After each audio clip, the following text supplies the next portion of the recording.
మరో breaking news చూస్తున్నాం. ఉత్తరకాశీ జిల్లాలో సహాయక చర్యలైతే కొనసాగుతున్నాయి. ముమ్మరంగా ధరాలి మరియు హర్సిల్ ప్రాంతాల్లో రెస్క్యూ ఆపరేషన్ అయితే కొనసాగుతోంది. సహాయక చర్యల్లో 518 మంది పాల్గొన్నట్లుగా తెలుస్తోంది. 814 మంది అదనపు సిబ్బంది సాయం అందిస్తున్నారు. హెలికాప్టర్లతో ప్రజలను సురక్షిత ప్రాంతాలకు కూడా తరలిస్తున్నారు. వరద ప్రభావిత ప్రాంతాల్లో సీఎం పుష్కర్ సింగ్ పర్యటిస్తున్నారు. సీఎం వద్ద కన్నీరు మున్నీరవుతున్నారు. అక్కడున్న బాధితులందరూ కూడా ఎటు చూసినా బురద. మొన్నటిదాకా కనిపించిన అందమైన గ్రామం కనుమరుగైపోయింది. గ్రామమే కాదు, పదుల సంఖ్యలో ప్రజలు కూడా కనిపించకుండా పోయారు. ఇప్పుడు మీరు విజువల్స్ చూస్తున్నారు. బిఫోర్ ధరాలి గ్రామం వరదలకి ముందు ఏ విధంగా ఉందో కూడా మనకి అక్కడ ఎంత అందంగా, ఎంత ప్రశాంత వాతావరణం, చాలా ఆహ్లాదకరంగా మనకు కనిపిస్తోంది. బట్ ఈరోజు ఆ అందం లేదు, ఆ ప్రశాంతత లేదు. ఇప్పుడు చూడొచ్చు మనం ధరాళి గ్రామంలో ప్రస్తుత పరిస్థితి ఏ విధంగా ఉందో కూడా. బురద నీటితో ఊరు మొత్తం కొట్టుకుపోయింది. అక్కడున్న ఇల్లులు కూడా కనిపించని పరిస్థితి కనిపిస్తుంది. ఇందులో ఎంతో మంది జల సమాధులు కూడా అయిపోయారు. ఆ బురదలో సమాధులుగా మిగిలారు. ఇంకా అక్కడ రెస్క్యూ ఆపరేషన్ కొనసాగుతుంది. ఇప్పుడు అందవిహీనంగా, హృదయ విదారకంగా ఈరోజు ధరాళి గ్రామం కళ్ళెదుట కనిపిస్తుంది. బిఫోర్ ఆఫ్టర్ ఏ విధంగా ఉందో కూడా ఒక 2 బాక్సెస్లో మనం చూడొచ్చు. బిఫోర్ ఎంత అందంగా ఉందో, ఆఫ్టర్ ఏ విధంగా ఉందో కూడా మనకి ఇక్కడ క్లియర్గా కళ్ళకు కట్టినట్టుగా కనిపిస్తుంది. ఆ అందమైన, ఆ సుందరమైన ప్రదేశం ఈరోజు ధరాలి గ్రామం ఈరోజు బురదలో చిక్కుకుపోయిన పరిస్థితులు అయితే కనిపిస్తున్నాయి. ఎక్కడ కూడా కనుచూపు మేరలో ఇల్లులు కూడా కనిపించట్లేదు. నిన్నటి వరకు మనం ఒక సైడ్ మాత్రం మునిగిపోయినట్టుగా ఇల్లులు మనకు కనిపించాయి. ఈరోజు పూర్తిగా కూడా అక్కడ బురదమయం కనిపిస్తుంది. ఇళ్ళన్నీ కూడా ఆ బురదలో చిక్కుకుపోయిన విజువల్స్ మనకి కళ్ళకు కట్టినట్టుగా కనిపిస్తుంది. ఎంత అందమైన ఊరు, ఎంత అందమైన గ్రామం ఈరోజు అందవిహీనంగా, హృదయ విదారకరంగా మారిన దృశ్యాలు ఈరోజు కంటతడి పెట్టిస్తున్నాయి. ఎక్కడున్నారో తెలీదు, కనిపించకుండా పోయారు. ఎలా ఉన్నారో కూడా తెలీదు, బ్రతికున్నారో కూడా తెలీదు. మట్టి పెళ్లల కింద కనిపిస్తున్నారు. బురదలో కూరుకుపోయిన శవాలు ప్రత్యక్షమవుతున్నాయి. ఊహించని విపత్తులు బయటపడిన వారు పరిస్థితి దయనీయం. 3 రోజులు బిక్కుబిక్కుమంటూ కూడా బతుకుతున్నారు.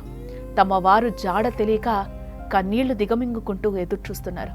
ఉత్తరాఖండ్లోని ఉత్తరకాశీ జిల్లాలో ధరాలి గ్రామం పూర్తిగా కొట్టుకుపోయింది. ఈ నెల 5న కొండ నుంచి బురద రాళ్లు కొట్టుకొచ్చాయి. భారీ వర్షాలకు ఒక్కసారిగా ప్రళయం ముంచుకొచ్చింది.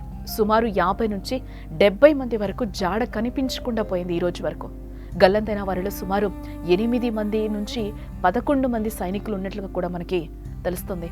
అక్కడ చూడొచ్చు ఎంత దారుణంగా వరద రాళ్లతో, రప్పలతో, కొండ చర్యలతో ఎంత ఫోర్స్గా అక్కడి నుంచి వస్తుందో కూడా మనకి క్లియర్గా కనిపిస్తుంది. ఇందులో ఎంతో మంది జలసమాధి అయిపోయినట్లుగా కూడా మనకి తెలుస్తుంది. ఆ ఊరంతా కూడా బురదతో కూరుకుపోయింది. ఇంత అక్కడ కారు కూడా చూడొచ్చు మనం క్లియర్గా. ఆ విజువల్లో మనం ఆ కారు ఏ విధంగా కూరుకుపోయిందో కూడా మనకి క్లియర్గా కనిపిస్తుంది. అంత ఎత్తున, అంటే అన్ని అడుగుల మేర ఆ బురద ఆ ఊరినంతా సమాధి చేసినట్లుగా మనకు కనిపిస్తుంది. ఇంకో చోట చూడొచ్చు, ఆ బట్టల షాపులో కూడా ఆ దుకాణంలోకి వరద నీరు ఏ విధంగా జరిపిందో కూడా మనకి చూడొచ్చు. అంటే ఫ్రాక్షన్ ఆఫ్ సెకండ్స్లో అక్కడంతా కూడా వరద కొట్టుకొచ్చి అక్కడ మొత్తం బురద సమాధుల్లాగా తయారైపోయాయి. ఆ షాప్ ఇంకా క్లోజ్ కూడా చేయలేదు. మా బట్టలు కూడా బయటకు మనకు కనిపిస్తూనే, అదొక చిన్న షాపు.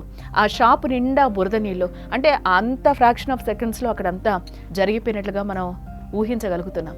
అక్కడ చూడొచ్చు అన్నీ అక్కడ బిల్డింగ్స్ కూడా కూలిపోయిన పరిస్థితులు మనకు కనిపిస్తున్నాయి. ఎక్కడ చూసినా కూడా అక్కడ బురద నీళ్లు కూడా ఇంట్లో నుంచి బయటకి ఎత్తిపోసుకుంటున్న సిచ్యువేషన్స్ అయితే మనకి కనిపిస్తున్నాయి. ధారాళి గ్రామం ఈరోజు ఎంత దారుణాతి దారుణంగా ఉందో కూడా మనకి కళ్ళకు కట్టినట్టుగా అక్కడ మనకి విజువల్స్లో క్లియర్గా కనిపిస్తుంది. అక్కడ సీఎం పుష్కర్ ధామీతో బాధితులందరూ కూడా బోరున విలపిస్తూ చెప్పుకుంటున్నారు. మాకు సహాయం అందించండి అని కూడా ఆ బాధితుల బాధ వర్ణనాతీతంగా అక్కడ మనకి కనిపిస్తుంది. ఆయన ఓదార్స్తున్న తీరు కూడా మనకు కనిపిస్తుంది.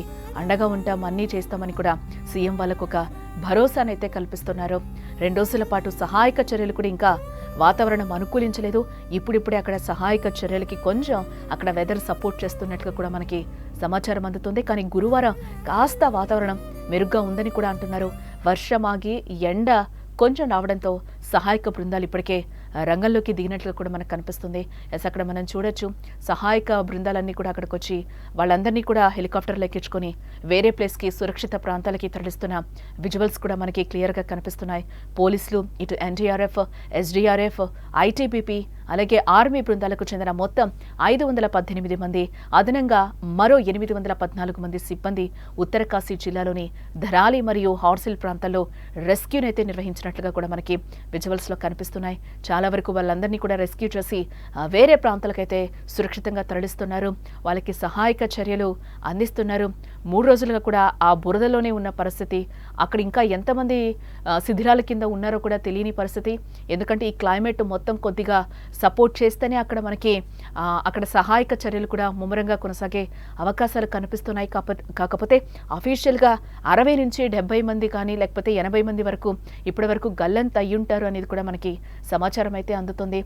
అక్కడ ఏ విధంగా రెస్క్యూ ఆపరేషన్ సహాయక చర్యలు ఏ విధంగా కొనసాగుతున్నాయో కూడా మనకి కనిపిస్తుంది.